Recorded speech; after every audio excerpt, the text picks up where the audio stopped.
Okay, Joe Morello, Table of Time. Is page 47, I believe. Yeah, 40. Yeah, 43. No, got to put my glasses. Page 43. The Table of Time. Very important page because that's what music's all about. Time. If time doesn't exist, music don't exist, or chaos will exist. Anyway, looking at his page, the first line, quarter notes. Every note is accent. So he's introduced to you how to just to play a downbeat. Very simple. And I'm going to be using all full strokes. And I'm going to do it very slow. 1, 2, 3, 4. 1, 2, 3, 4. I just played the first line. Simple. All quarter notes. The next line, you have quarter note triplets. A lot of people hear quarter note triplets, they could feel it and they play it by ear, but they don't know how it mechanically or mathematically falls down. It's a very easy subdivision. It's a quarter note triplet. Two eighth notes equal 1/4. Very simple math. The way I count triplets with this line is very simple. It's just I use this system: 1 and the 2 and the 3 and the 4 and the. There are other systems out there which I do not agree with or do not like to use because this system is very effective for me and for my students and has been very effective all around for everything. Some other counting systems as opposed to 1 and 2 and 3 and 4 and is 1 triplet, 2 triplet, 3 triplet, 4 triplet, which is fine. If it works for you, fine. I don't really like to do that. Occasionally I will substitute instead of 1 and I would use 1, 2, 3, 1, 2, 3, a group unit 3 for subdivision purposes in between the downbeats. Now I look at the second line, it's a quarter note triplet. I'm going to be counting 1 and 2 and 3 and 4 and I'm going to be hitting every other count. 1 and 2 and 3 and 4 and very simple again. 1 and 2 and 3 and 4 and Now, when you first learn this, I would recommend going from one line, like line 1 to line 2 only. At first, feel comfortable with that and journey off into the next line. So what I would do to make it a little easier from going from line 1 to line 2, I would start with a eighth note triplet count, so I would get stronger or feel the subdivisions or the feeling of the space between the downbeat equally. Example, I would start to count the eighth note triplet. 1 and the 2 and the 3 and the 4 and next line. 1 and the 2 and the 3 and the 4 and back.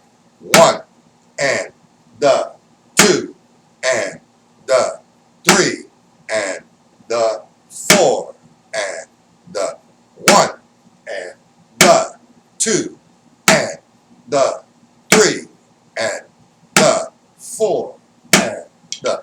That's just to learn the difference with the counting system and how the counting system applies to the notation that you're reading. The transition occurs from line 2 to line 3 is pretty strong because you have a distance of the triplet between the downbeat. There's a spacing. It's an open up space. 1 and the. It's loose. It's swamped. When you go to line 3, it's straight up and down, like 1 and 2 and 3 and 4 and. So the feel is a lot different straight up and down than it is swamped. Now I'm going to play the third line, which is all eighth notes. Now on this page, he only has the accents on the downbeat. I start to teach this with all the eighth notes accented. So I'm not concerned yet now about a level because I need to make a transition from line 1, line 2, and line 3. So I play all 3 lines, all accents. So when I get to the 3rd line, I'm playing a very simple pattern. It's just a straight 8th note count, which is 1 and 2 and 3 and 4 and full strokes. 1 and 2 and 3 and 4 and again 1 and 2 and 3 and 4 and now I'm playing line 1, line 2, and line 3, each one separately. I'm getting to know the line. I'm getting familiar with the feel. I'm not using the metronome yet. I go to the next line, which is 8th note triplets. And if you notice, on the 8th note triplets, there is an accent on the downbeat. So the levels will now come into view. For the 8th note triplet with the accent on the first stroke, the motion would be down, up, tap, down, up, tap.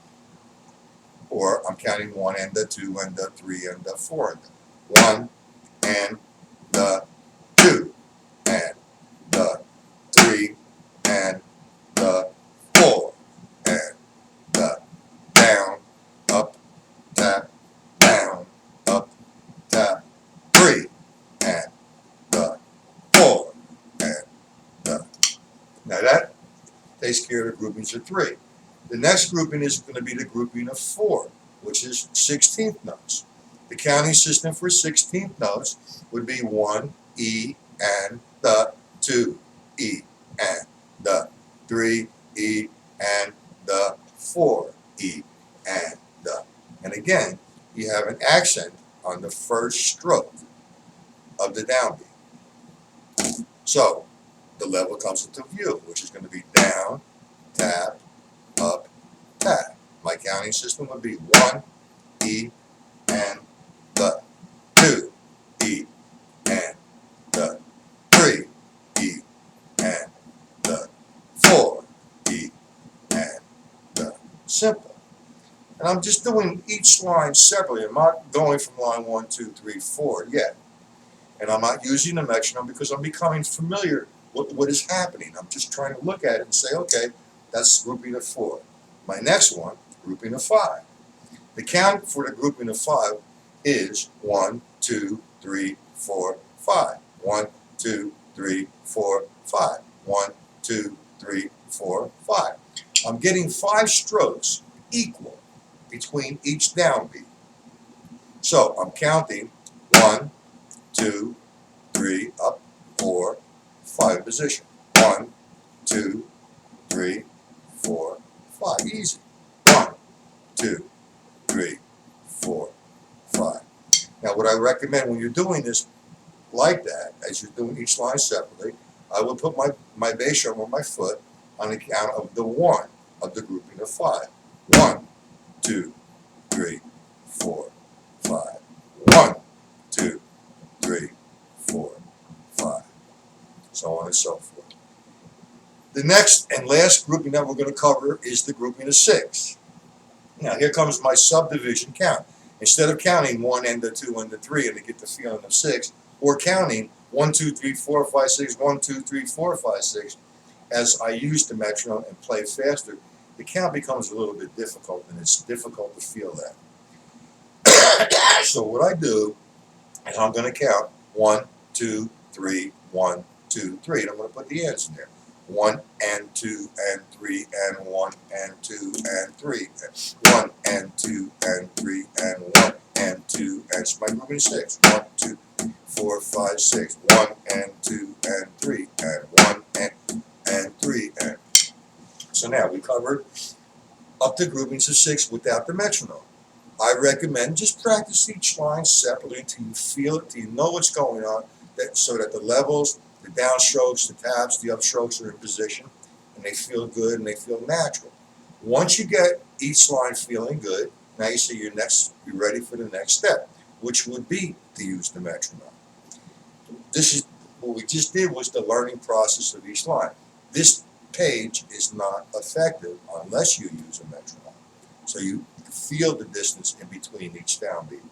So I'm going to set the metronome at 60.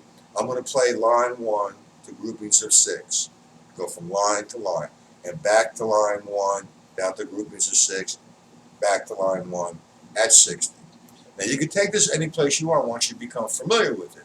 But first you need to hang out at one tempo, feel what's going on, make sure everything is right. The sound of your sticks, the relaxation of your body, the upstroke, the downstroke, the distance in between the downbeat, are they equal? You're going to find yourself ahead of the metronome or trying to catch the metronome.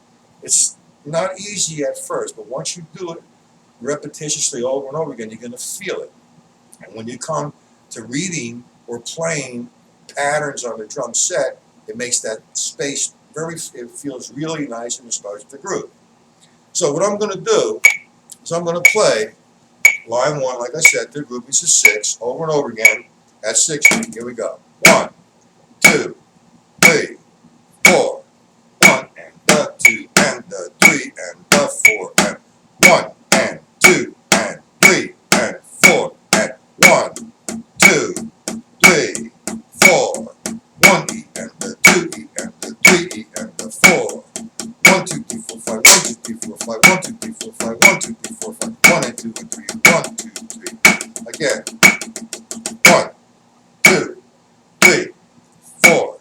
1 and the 2 and the 3 and the 4 and the 1 and 2 and 3 and 4 and 1, 2, 3, 4. 16ths. 1E and the 2, 3. Groupings of 5. 1, 2, 3, 4, 5. 1, 2, 3, 4, 5. 1, 2, 3, 4, 6. 1 and 2 and 3. 1, 2, 3. 1, 2, 3. 1, 2, 3, 1. And that's at 60. You can take it wherever you want as you get more and more comfortable. I'm going to make it at, I don't know, for now, just so you can see what I'm doing and hear it, the difference at, say, 82. Here we go. 1, 2, ding, chang, and 1, 2, 3, 4. 1 and the 2 and the 3. 1, 2, 3, 4. 1, 2, 3, 4. 1, 2, 3, 5. 6. Back to the 5. 1, 2, 3, 4. 1, 2, 3, 4. 1, 2, 3, 4. 1, 2, 3, 4. 1, 2, 3, 4. 1, 6. Top, bang. I hope this gives you a better understanding and helps you out.